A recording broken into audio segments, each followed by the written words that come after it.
Nate, welcome to the Perseverance Podcast. Thanks for having me. Nate and I, we went to Joshua Wilderness Institute in Sequoia National Park together, and that's how we know each other. Explain to us about your childhood.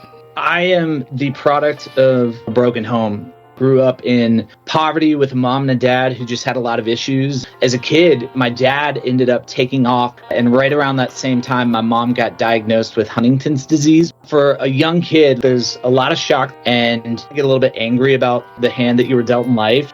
And going off to college, there was just a lot of poor choices that I was making, and there was just a lot of brokenness.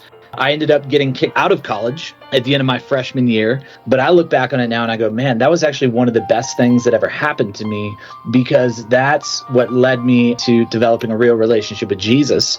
That is actually what led me up to Hume Lake. At Hume is where I heard about the Joshua program. That 9-month period, it has the opportunity to be so formative because you're literally cut off from the world. What it did is it gave me the space to be able to work on some things in my own heart, just the silence to be able to hear from God in a pretty profound way, which altered the trajectory of everything I did from then on out. Up till that point, I had built up certain ideas of who God was, certain ideas of who I was. And truthfully, when you live in the hustle and bustle of life, it's easy to never really step back and to begin to look at your life and go, oh, is this actually true? Is this good? Is this accurate? Is this right? Coming right out of having been kicked out of college and hurt a lot of people in that process, there was just a lot of shame. Back at home, everybody knew who I was. And so the thought of ever stepping back into that was really kind of scary to me, because if I go back, then I'm that guy who did those things.